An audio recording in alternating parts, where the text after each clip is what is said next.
CAD apresenta Combate a Cartéis em Pauta. Olá, está começando mais uma edição da série de entrevistas Combate a Cartéis em Pauta.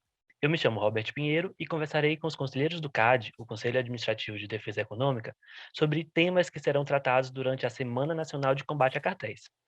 Este ano, as discussões do evento, que acontece de 4 a 8 de outubro de 2021, estarão voltadas para o combate a cartéis em licitações. O objetivo da iniciativa é fortalecer ações contra a prática anticompetitiva e expandir a rede de colaboração dos órgãos parceiros na área. Bom, hoje nós conversaremos com a conselheira Paula Farani, que é mestre em Direito Internacional Econômico pela Georgetown University Law Center e graduada em Direito pelo Centro Universitário de Brasília. Atualmente é professora no Instituto Brasiliense de Direito Público, o IDP, ministrando as disciplinas de Análise Econômica do Direito e Comércio Internacional.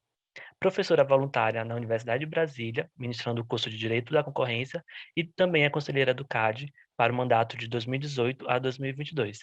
Conselheira, é um prazer recebê-la aqui na nossa série de entrevistas. Obrigada, Robert. O prazer é meu. Bom, eu tenho conversado com os conselheiros do CAD sobre cartéis em licitação. Dentro desse contexto, o que seriam propostas rotativas e bloqueio em pregão presencial? Bom, os cartéis em licitação, eles costumam seguir certos padrões. A literatura econômica sobre o tema acabou desenvolvendo termos que designam essas estratégias exclusivas. Uma dessas estratégias é justamente a proposta rotativa. Então, a proposta rotativa, ou o rodízio, ou bid rotation, como é chamado em inglês, nessa estratégia, as empresas concorrem, mas acertam de apresentar de modo alternado a proposta vencedora de cada lote, de uma licitação ou de diferentes licitações. É como se as empresas loteassem os objetos da licitação entre si, estabelecendo um rodízio para que todos vençam alguma parte dessa licitação. Essas propostas rotativas, elas podem ser apresentadas de diversas formas. As empresas podem dividir entre si igualmente o número de lotes licitados, por exemplo, ou de maneira proporcional ao tamanho de cada companhia, ao seu market share no mercado relevante, ou de acordo com a sua capacidade produtiva. Bom, e quais são as sanções que o CAD tem aplicado aos casos de cartéis em licitações? Bom, a lei aplicável é a Lei de Defesa da Concorrência, a Lei 12.529 de 2011. As sanções previstas nesse diploma legal não são aplicáveis apenas a casos de cartel de licitação, é bom pontuar isso, mas a qualquer caso de infração à lei sujeita à jurisdição do CAD. De forma resumida, o CAD aplica dois tipos de pena a esse tipo de cartel. Essas penas são aplicadas às empresas condenadas por participarem de cartéis de licitações, e elas podem ser penas pecuniárias e não pecuniárias. As penas pecuniárias variam de 1 a 20% do faturamento bruto da companhia ou do grupo econômico no ramo de atividade onde ocorreu a conduta sancionada. A lei determina ainda que essa vantagem não pode ser inferior à vantagem oferida pela empresa por meio da conduta ilegal. Recentemente, principalmente em casos de cartéis de licitações, o CAD tem estimado a vantagem oferida pelas empresas vencedoras do cartel. Se passível de estimação, o CAD tem aplicado penas equivalentes a 20% de todo o faturamento obtido pela empresa com a conduta ilícita. Além das penas pecuniárias, o CAD pode impor sanções de natureza comportamental ou reputacional, dentre as quais destaco a proibição de contratar com instituições financeiras oficiais e participar de licitação na administração pública direta e indireta, a proibição de que o infrator seja beneficiado por parcelamento de tributos ou por incentivos fiscais ou subsídios públicos, a proibição por parte dos dirigentes exercer a administração de empresas por um determinado período, bem como remédios estruturais que podem resultar na venda de ativos, embora essa última hipótese seja mais rara em casos de cartéis e licitações. A senhora poderia explicar para a gente quais são as principais diferenças entre a persecução administrativa e a persecução penal em casos de cartéis de licitação, e também se há meios de colaboração entre os órgãos administrativos e penais para o combate a essa prática? Claro. Bom, primeiro, quanto às diferenças entre a persecução penal e administrativa, vamos começar pela mais óbvia, que é o objeto da persecução estatal. No penal, o objeto é um empresário ou a pessoa natural que participou do ilícito. Empresas não podem ser punidas criminalmente pelo crime de cartel. No administrativo, o CAD penaliza tanto as empresas quanto as pessoas naturais envolvidas. Autoridades administrativas, como o CAD, não possuem o poder de condenar indivíduos à prisão, que é considerada a sanção mais grave existente no ordenamento jurídico brasileiro. Aplica-se apenas as penas pecuniárias e não pecuniárias que eu já mencionei. As autoridades responsáveis pela aplicação de cada tipo de sanção também diferem. No administrativo, a investigação e o julgamento é feito pelo CAD, enquanto que no penal, pelos crimes de cartel, é feito pelo Poder Judiciário, com o auxílio do Ministério Público, que atua como denunciante responsável por promover o impulso processual, e das polícias, que instauram inquéritos para apuração das condutas. Cabe destacar que as duas persecuções possuem fundamentos legais distintos. O fundamento legal para a persecução administrativa da conduta é a lei antitruste, e já a tipificação do cartel como crime ocorre na Lei 8.137 de 1990. Além disso, a Lei 14.133 de 2021, a nova Lei de Licitações, inclui um capítulo novo no Código Penal, que passou a contar com o artigo 337-F, que tipifica o crime de frustração do caráter competitivo de licitação, com pena prevista de reclusão de 4 a 8 anos. As duas persecuções ocorrem de maneira concomitante, e muitas vezes ensejam colaboração entre o Ministério Público responsável e a persecução desses cartéis pelo CAD. Então, quanto à segunda parte da sua pergunta, sobre se há meios para essa colaboração, sim, há meios. Um exemplo de colaboração entre o CAD e as autoridades responsáveis pela persecução criminal é um memorando de entendimentos firmado com o Ministério Público de São Paulo, com o objetivo de aprimorar a coordenação entre as duas instituições no que se refere aos termos de compromisso de cessação de prática, né, os chamados TCCs, e acordos de colaboração premiada, instrumentos legais que são muito relevantes no combate às infrações à ordem econômica.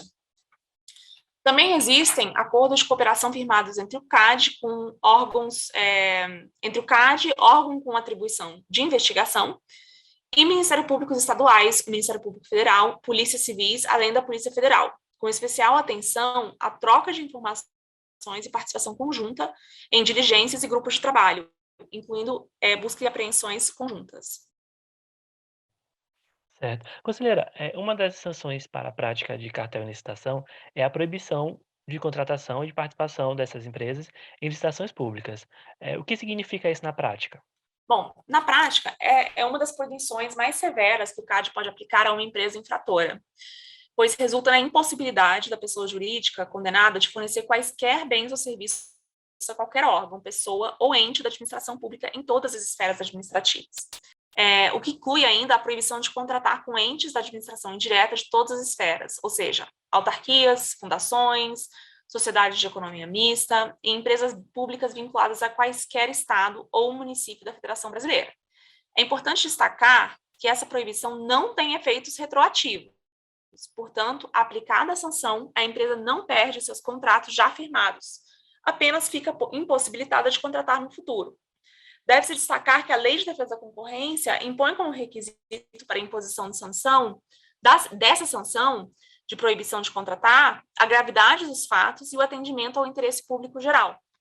Portanto, se for mais benéfico à sociedade a manutenção da possibilidade de empresas previamente envolvidas em colusões de contratarem com a administração pública, a autoridade concorrencial deve optar por essa alternativa.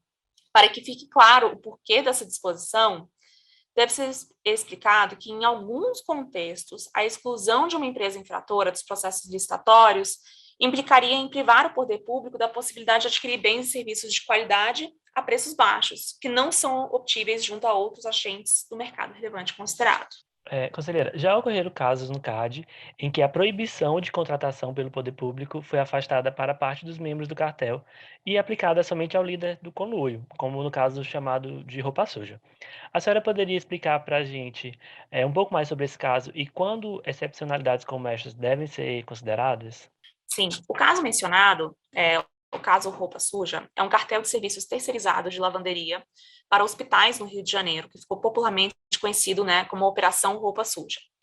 No caso, as empresas fornecedoras de serviços de lavanderia hospitalar mantiveram contato e realizaram reuniões com o objetivo de compartilhar informações comerciais sensíveis e firmar acordos anticompetitivos com o objetivo de dividir o mercado em questão entre as participantes do cartel. O sindicato dessas empresas serviu como uma estrutura organizacional facilitadora do cartel. Como o cartel da roupa suja envolveu fraude à licitação no setor de saúde, considerou-se que era necessária uma punição mais dura pela ocorrência dessa lesão ao orçamento público, com impacto em serviços de altíssima essencialidade.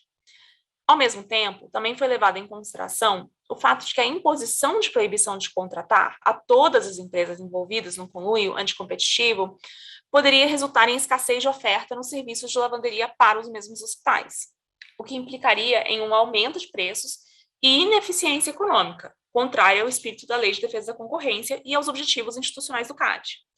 Além disso, o voto vista que ensejou a adoção da punição de proibição de contratar com o poder público apenas a empresa líder do cartel, considerou que essa punição tinha probabilidade maior de desestabilizar o cartel entre as empresas restantes, que também teriam um incentivo para tomar a participação de mercado remanescente deixada pela líder do acordo, que possuía a maior participação de mercado no mercado relevante analisado. Então, a imposição de proibição de contratar com o poder público apenas a líder do cartel decorreu das seguintes considerações. Primeiro, a liderança do acordo ensejaria a aplicação de uma punição assimétrica à líder em comparação às outras empresas participantes da conduta. E segundo, a imposição dessa punição a todas as empresas participantes do conluio resultaria numa ineficiência econômica e em prejuízo social, tendo em vista a consequente escassez no fornecimento desse serviço de lavanderias hospitalar. Terceiro, o incremento da competitividade entre as empresas que ainda poderiam contratar, que passariam a disputar a parcela de participação de mercado que seria deixada para trás pela líder. E, por fim, o efeito dissuasório da punição, que possuía uma alta probabilidade de inibir outras empresas de atuarem como líderes de um cartel. Assim, essa espécie de punição assimétrica que proíbe de participar de licitações apenas a empresa que liderou o cartel deve ser considerada quando houver risco significativo de ineficiência econômica e dano social pela imposição da mesma sanção a todas as empresas participantes de um cartel em licitação. Bom, nosso papo está chegando ao fim. Por último, eu queria saber se a senhora tem alguma recomendação aos nossos ouvintes que queiram aprofundar no assunto. Algum livro, casos ou filme com essa temática para citar, por favor. Bom, eu indicaria, em primeiro lugar, o guia do CAD, que se chama Combate a Cartéis em Licitações, e lá constam não só as principais teorias por trás desse combate, como também diversos casos paradigmáticos do CAD, que ilustram muito bem diversos exemplos. Eu também recomendo as diretrizes da Organização para a Cooperação e Desenvolvimento Econômico, OCDE, para combate a cartéis em licitação. Existe um documento em português dessas diretrizes, datado de 2009, e também tem um report da OCDE sobre a implementação das recomendações da organização relativas a cartéis em licitação. Se chama Fighting Bid Rigging in Public Procurement. Foi publicado em 2016. Esses dois documentos estão no site da Comissão de Concorrência da OCDE. Para quem quiser uma literatura mais ampla, porém simples, sobre o direito da concorrência, eu recomendo o livro Antitruste, do Herbert Hovenkamp, na versão Concise Hornbook, que é uma versão abreviada do livro dele. Esse livro é ótimo para alunos e eu costumo recomendar para os meus alunos. E nessa era de podcasts que estamos vivendo, eu recomendo dois em particular. O Vantagem Auferida, dos advogados Eric Jasper, José Carlos Virardo e Ricardo Gaiar, e o Direito Empresarial Café com Leite, da professora doutora Amanda Taide. Ambos são muito divertidos e contêm informação tanto para especialistas quanto para leigos no tema. Bom, conselheiro, obrigado por ter aceito o nosso convite e participar do nosso bate-papo. Foi realmente um prazer conversar com a senhora. O prazer foi todo meu, obrigada. Lembramos que a Semana Nacional de Combate a Cartéis, promovida pelo CAD, acontece de 4 a 8 de outubro. A nova lei de licitações, interface entre o CAD e outros órgãos públicos no combate a cartéis e ferramentas para o combate e prevenção a cartéis em licitações serão alguns dos temas tratados. Os encontros acontecerão sempre às 10 horas e serão transmitidos pelo canal do CAD no YouTube. Acesse o site gov.br/CAD para conferir a programação completa. As inscrições são gratuitas e podem ser feitas até o dia 1º de outubro. Faça já a sua. Até mais!